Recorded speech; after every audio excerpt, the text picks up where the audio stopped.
Hi friends, welcome to my channel. I'm Rapture, and this is my first video. I love video games, I love tier lists, and I love nostalgia. And all three of those things have come together in my brain to create the love child that is this video. Today, I will be creating a preliminary ranking of all of the Nancy Drew mystery games. You probably have a lot of questions. What are the Nancy Drew mystery games? Why is your list preliminary? Who even are you, anyway? Many good questions, not all of which I have great answers to. Nevertheless, let's get into it. What sort of kicked this all off was that I was recently playing Strange Horticulture, which was a fantastic game. I really enjoyed it.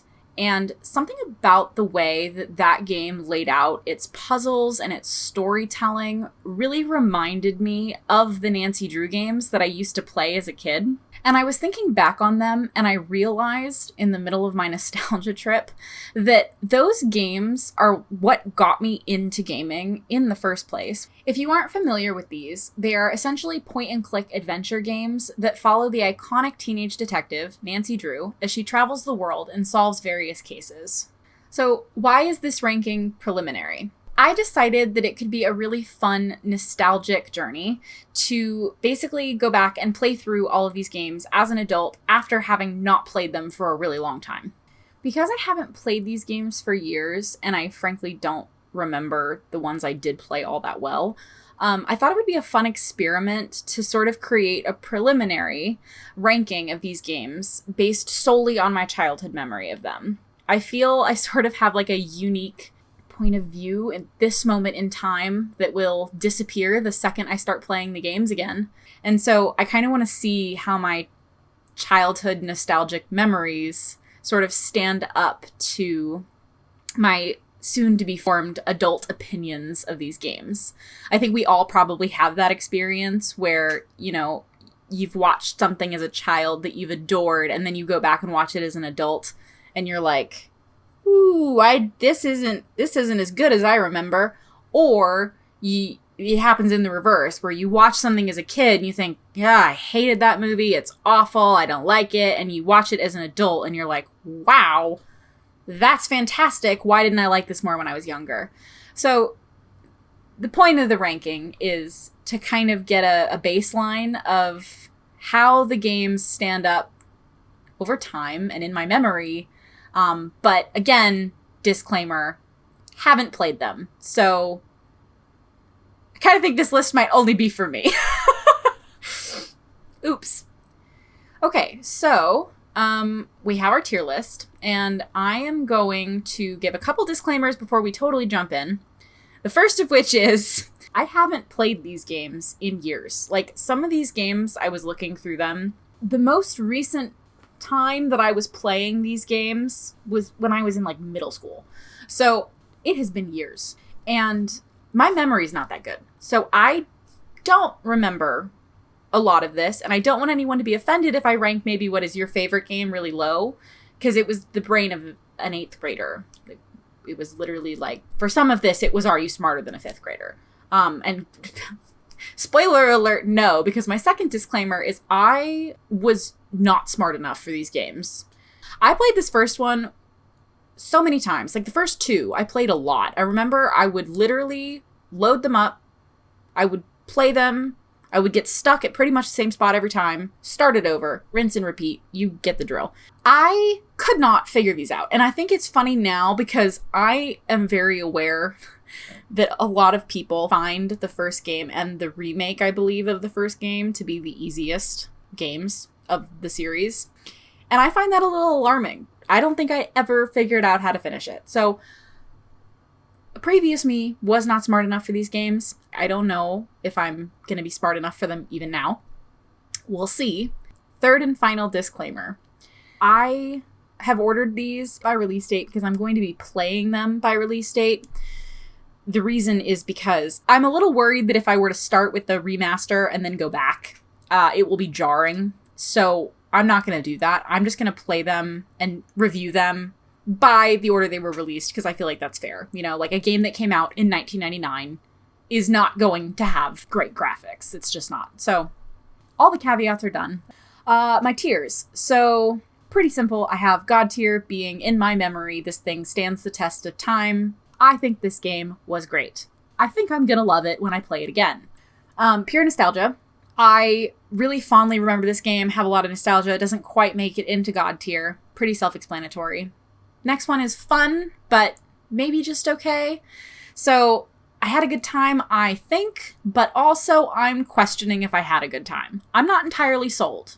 And then forgettable. I don't know how many I'm going to have played that I totally don't remember. Some of them all merge together in my head, so I'm kind of interested to see how this goes.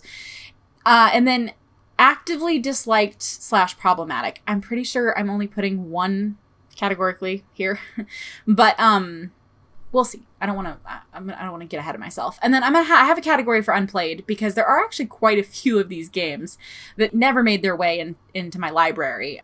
Okay, Secrets Can Kill. This game started it. This was the first Nancy Drew game that I ever played, and I remember it had the little cartoon characters. Like, they weren't three-dimensional characters yet, and there were 2 discs that you had to put in. I'm unfortunately not going to be playing this. I don't think I'm going to be able to get it to run. I actually just went through a whole thing trying to see if I could get Stay Tuned for Danger to run on this computer.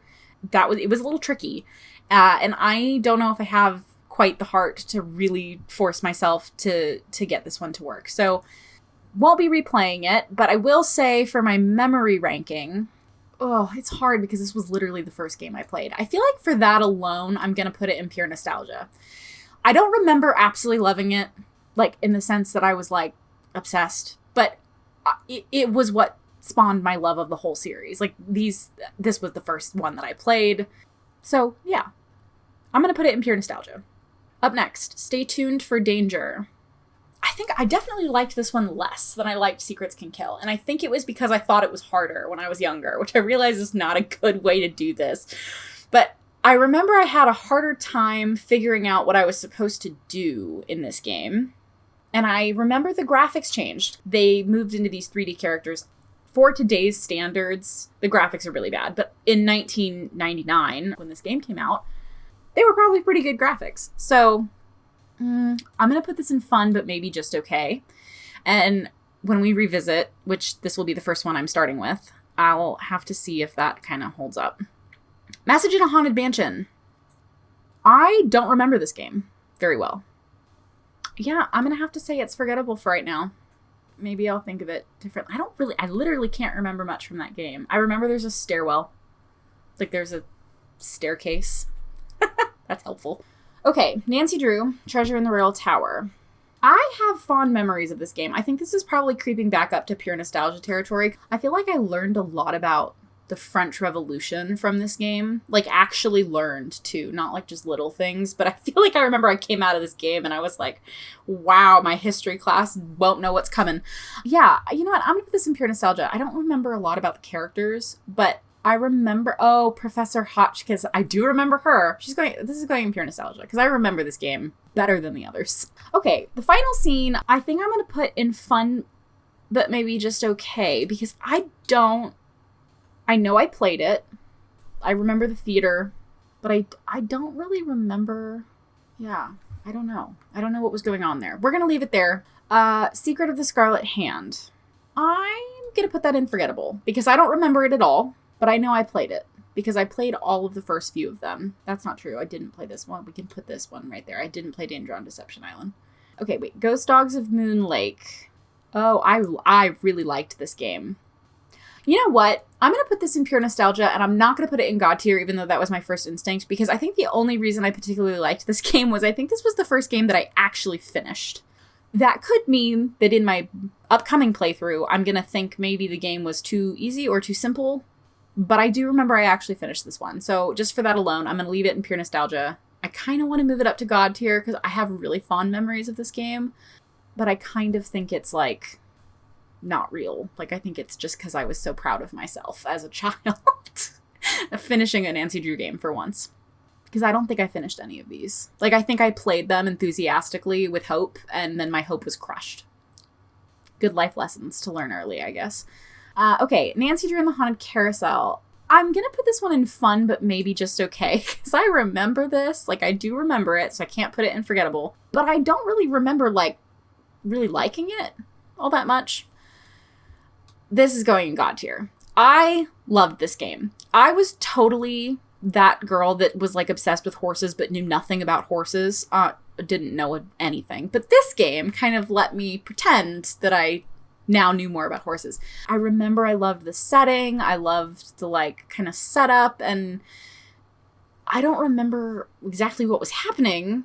Oh, but I remember there's that like old deserted town that she goes to. That I'm looking forward to that game. I'm very excited for the playthrough of that one, and I'm putting it in God tier because like when I think of Nancy Drew, that's like the quintessential game that first pops into my head of like that is a Nancy Drew game. Curse of Blackmoor Manor was hard, man.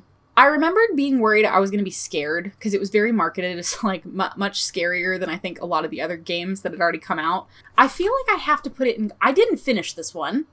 It was too hard. I remember there were puzzles in that I was like, it made me feel like I was trying to do college level work. It wasn't, I'm sure, but I was like stressed. But the game itself, like the mansion you're in, the fact that it's kind of scary but kind of not is very like key Nancy. I think I have to put this in God tier. Oh gosh, I wasn't expecting to put quite so many games so high. You know what? This next one is a good middle ground, I think. The Secret of the Old Clock, I played, and I really didn't like it.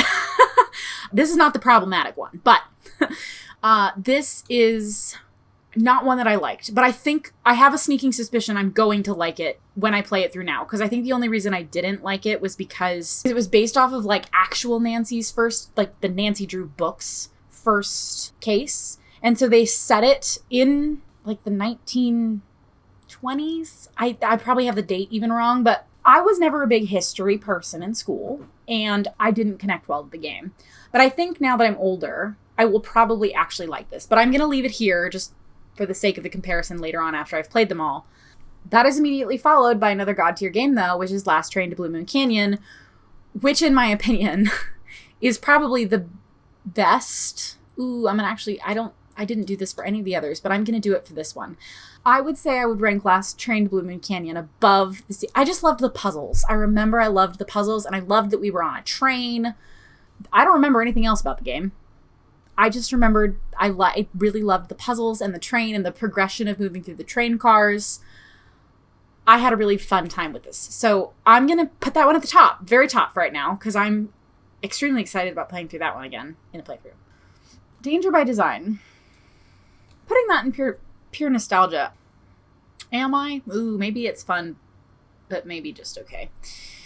If I'm putting it in this category, it would definitely go at the top of this category. I'm very torn because I remember this game pretty fondly. I feel like it does bring me like classic Nancy Drew nostalgia, which would make me want to put it in pure nostalgia. I don't remember getting very far in this game. I'm going to go ahead and commit. I'm going to put it in pure nostalgia because, again, I'm having a pretty, like, nice reaction to it. Yeah. I played this game. I know I did. I don't remember a single thing about it. So it's getting put in forgettable. Yeah. That's God tier for me. I wanted to live in this game. I grew up in a place with no snow. And I remembered I just loved the fact that there was snow. And wolves and a cabin, and it felt cozy, and, you know, it was a hard game. It kind of, Curse of Blackmoor Manor and that one being right next to each other are kind of funny to me because I remember thinking those two were probably the two hardest games. Legend of the Crystal Skull. I can't keep putting all these in God tier. I'm going to have to start making some decisions. This cannot also be God tier. You know what? No. We're going to put this in pure nostalgia, and I'm going to just kind of quickly reorder this because I think Legend of the Crystal Skull, Ghost Dogs of Moon Lake, then the Royal Tower, then this, and then Secrets Can Kill. That's probably the order I would put these in. I really, really fondly remember this game. This is one of the games, like, I almost am tempted to put it up here, but it doesn't quite make it for me. I'm really excited to play through this one again. I'm hoping I like it as much as I remember, because I just remembered thinking it was a really, really fun game. Anyway, The Phantom of Venice.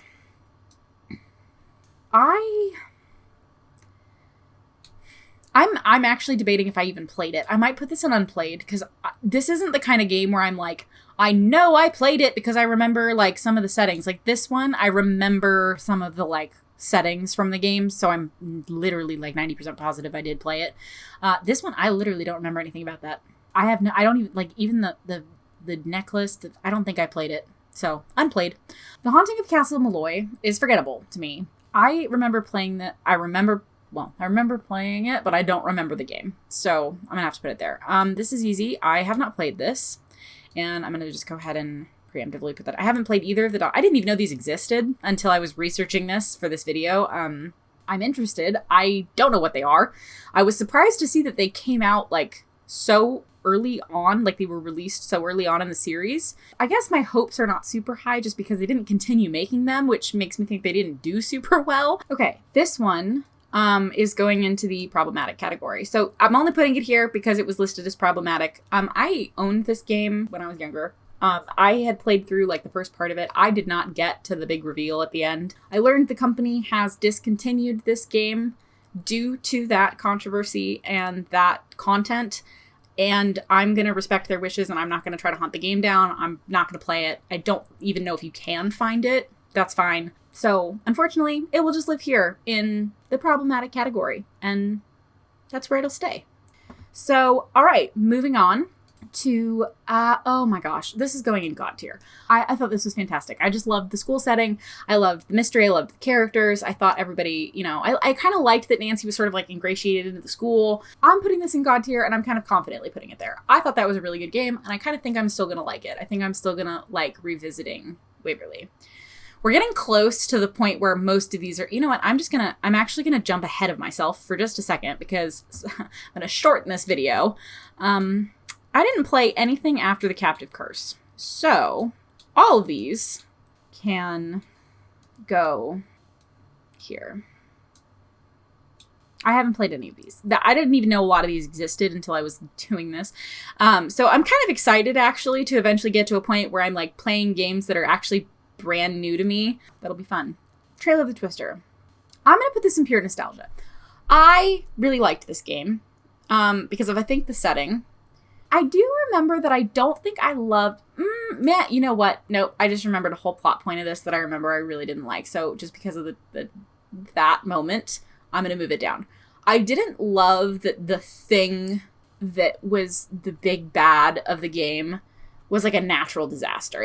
That felt very weird. It's a tornado. What are you going to do? How is Nancy supposed to help fix that? I kind of feel like I'm going to move it down for that. But I do remember I really, really liked the setting and the characters. And we'll see. We'll see what my thoughts are on it. I didn't play the remaster. I missed that one. I played the original, could never finish it, and now I can't play it. So I'm kind of excited to be able to play the remaster. I have to believe they changed it a little bit because I remember there were some things in this game that would have never, content-wise, like made it into the other games.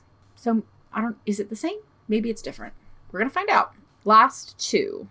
Where are we putting you? This one's hard. This is God tier to me, but I feel like now I have too many games in God tier.